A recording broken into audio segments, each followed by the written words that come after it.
Hello. आप देख रहे हैं टू लर्न इजी।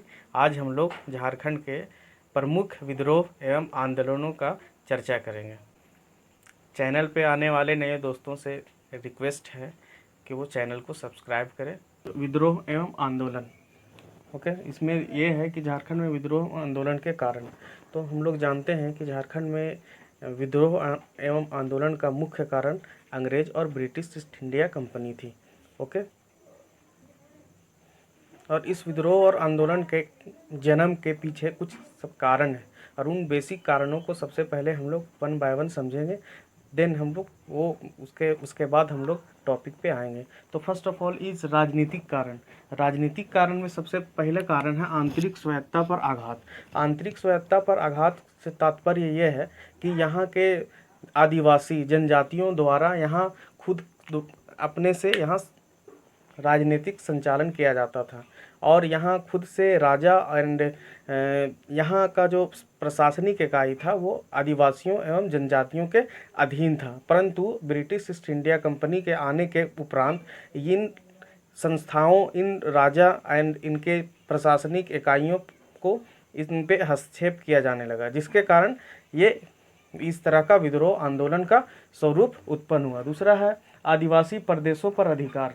आदिवासी प्रदेशों पर अधिकार से तात्पर्य ये है कि जब British east India company Jharkhand में प्रवेश किए तो यहाँ के आदिवासी मूल और आदिवासी राज्यों पे अधिकार करना प्रारंभ कर दिए।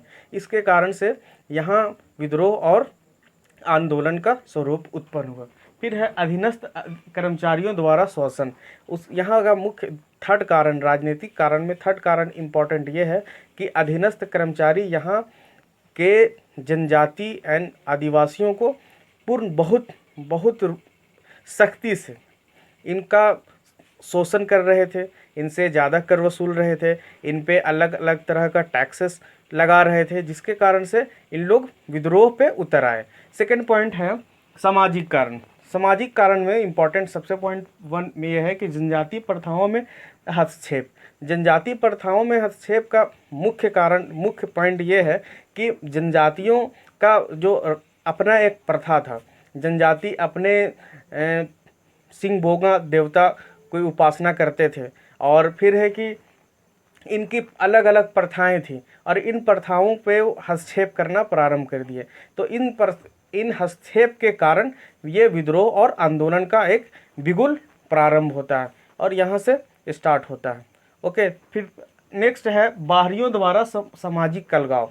बाहरियों द्वारा सामाजिक अलगाव में मुख्य पॉइंट ये है कि जब यहाँ ये एंट्री किए बाहरी, मतलब जो झारखंड के मूल निवासी नहीं थे, जब झारखंड में प्रवेश किए तो यहाँ के लोगों पे शोषण और इन पे अत्याचार करना प्रारंभ कर दिए, जिसके कारण से ये विद्रोह का और आंदोलन का स्वरूप उत्पन्न होता है। फिर है जनजाति महिलाओं का शोषण। ये बाहरी लोग आते थे तो यहाँ के जनजाति महिलाओं के साथ अभद्र व्यवहार करते थे, जिनके कारण यहाँ के लोगों में आक्रोश उत्पन्न हो गया। फिर नेक्स्ट पॉइंट है आर्थिक कारण। आदिवासी के निर्वाह के साधनों पर नियंत्रण। आदिवासी मूल रूप से जंगल और जंगल से संबंधित सामानों पर ही आश्रित थे, लेकिन वन कानून 1870 के वजह से आदिवासियों को इससे महरूम रख दिया, छोड़ दिया गया कि अब वो जंगल के फल फ्रूट और जंगल के जड़ी बूटियों का प्रयोग, मतलब जंगल के से जो प्राप्त करते थे संसाधन, जो इस्तेमाल करते थे, उन संसाधनों का वो अब इस्तेमाल नहीं कर सकते। फिर है कृषि की समस्या। कृषि का समस्या में सबसे बड़ा समस्या ये था कि यहाँ के साहूकार और ये जमींदार इन लोगों को कर के रूप, मतलब इन लोगों को जो उधार देते थे, और उधार देने के बाद जो इनसे शोषण होता था, मतलब इससे जो पैसा फिर से रिटर्निंग, मतलब कर्ज देने के बाद उसका जो फिर से रिटर्निंग होता था, बहुत सख्ती से करते थे उसके वजह से। और दूसरी पॉइंट ये है कि ज़मीन जब एक बार ले लिया जाता था, कर वसूली नहीं करने के क्रम में, अगर कर जनजाति और आदिवासी समुदाय के लोग कर को चुकता नहीं करते थे तो ज़मींदार उनसे ज़मीन छीन लेते थे, और उसके अलावा यहाँ कृषि का उन्नत किस्म के सामान उपलब्ध नहीं था, जिसके कारण से ये समस्या उत्पन्न हुआ। फिर है जमींदार, ठेकेदारों, साहूकारों और व्यापारियों द्वारा शोषण। तो जमींदार द्वारा शोषण तो चर्चा कर चुके हैं कि जमींदार जो है सो यहाँ पर इन लोगों को पैसा देते थे खेती करने के लिए, व्यवसाय करने के लिए, और मतलब और जो जो निजी ज़रूरत है उनको पूरा करने के लिए जमींदार और ठेकेदार साहूकारों से ये पैसा लिया करते थे, जनजाति और आदिवासी लोग। परंतु जब इन लोगों चुका नहीं पाते थे तो इन लोगों के साथ बहुत सख्त व्यवहार किया जाता था, जिसके वजह से विद्रोह का एक कारण उत्पन्न होता है। फिर एक लास्ट कारण है धार्मिक कारण। तो धार्मिक कारण में सबसे इम्पोर्टेंट ये है कि मूल धर्मों से छेड़छाड़। यहाँ के जो मूल धर्म था झारखंड निवासियों का, झारखंड वासियों का जो मूल धर्म था, यहाँ के आदिवासी जनजातियों का जो मूल धर्म था, उन मूल धर्मों से छेड़छाड़ किया जाने लगा।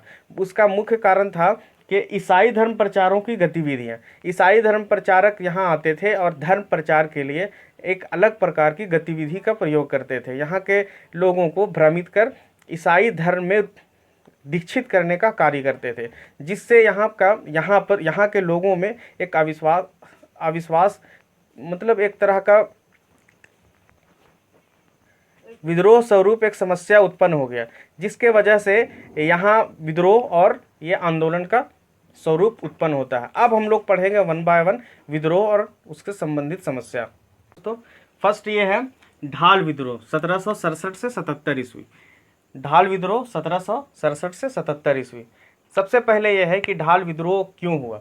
तो ढाल विद्रोह होने का मुख्य कारण है कि सर्वप्रथम अंग्रेज झारखंड में प्रवेश मानभूम, सिंहभूम या ढाल भूमि के क्षेत्र से प्रवेश करते हैं, और यह क्षेत्र सबसे पहले इसी क्षेत्र में प्रवेश करने के उपरांत वह जो क्षेत्र था वो ढाल भूमि था।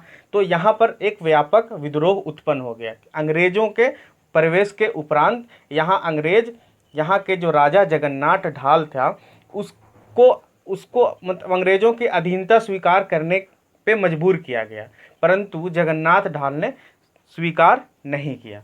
उसके बाद क्या होता है कि जगन्नाथ ढाल को पकड़ने के लिए अंग्रेजी सेना को भेजा जाता है, परंतु जगन्नाथ ढाल भाग जाता है और उसका भाई नीमू ढाल को पकड़ लिया जाता है।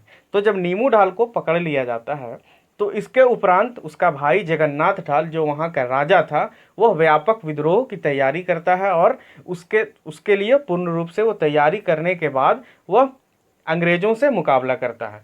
वो छिप करके करता है, कभी सामने से आकर करता है। फिर क्या है कि झारखंड में, अब इसको हम लोग विस्तार से देखते हैं। झारखंड में अंग्रेज़ों का प्रवेश सर्वप्रथम सिंहभूम मानभूम के ओर से हुआ। ठीक है, सिंहभूम मानभूम अभी ये धनबाद का क्षेत्र पड़ता है। अंग्रेज़ों के विरुद्ध विद्रोह का प्रथम बिगुल इसी क्षेत्र से बजा। मतलब अंग्रेज़ों का सबसे मुख्य कारण है कि अंग्रेज झारखंड में प्रवेश मानभूम सिंहभूम के क्षेत्र से ही आते हैं। इसी कारण से यहाँ जो है विरुद्ध अंग्रेज़ों के विरुद्ध प्रथम बिगुल है इसी क्षेत्र से बजता है, मतलब इसी क्षेत्र से प्रारंभ होता है। ओके, दूसरा है कि 1767 ईस्वी में अंग्रेज़ों का सिंहभूम में प्रवेश के तुरंत बाद, 1767 में जब अंग्रेज झारखंड में प्रवेश करते हैं तो उसके तुरंत बाद ढाल भूमि के अपदस्थ राजा जगन्नाथ ढाल के नेतृत्व में एक व्यापक विद्रोह होता है।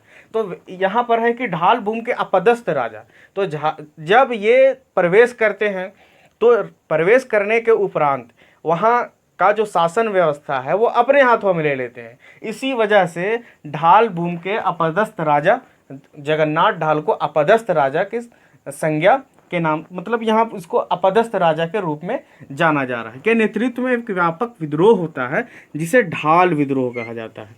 जगन्नाथ ढाल के नेतृत्व में जो विद्रोह होता है उसी विद्रोह को ढाल विद्रोह के नाम से जाना जाता है। और ये जो विद्रोह है, और ये मतलब इसमें क्या है कि अंग्रेज इस विद्रोह को दबाने के लिए, मतलब जब वहाँ अंग्रेज़ों की सत्ता स्थापित हो गया तो वहाँ पर व्यापक विद्रोह उत्पन्न हो गया।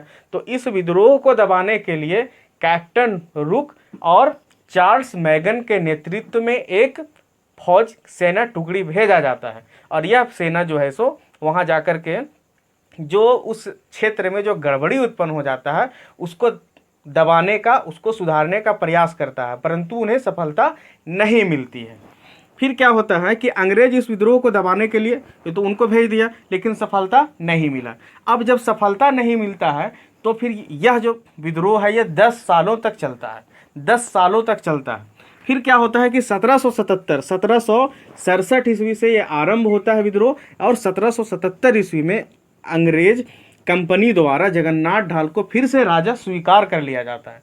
10 सालों तक यहाँ बहुत सारे उलटफेर होता है, लेकिन जो विद्रोह हुआ ये सफल होता है। 10 साल में सफलता, विद्रोह का जो स्वरूप था इसमें 10 साल लग गए सफलता मिलने में।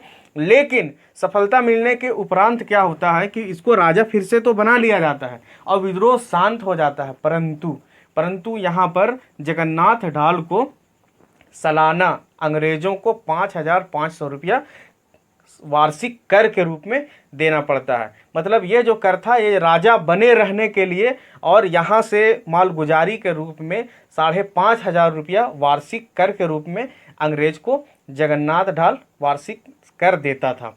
और यह विद्रोह 10 वर्ष तक चलाता है। तो इस तरह से ढाल विद्रोह का सबसे मतलब फिर से एक बार रिमाइंड कर दे रहे हैं कि ढाल विद्रोह 10 वर्षों तक चला, 1767 से 77 ईस्वी।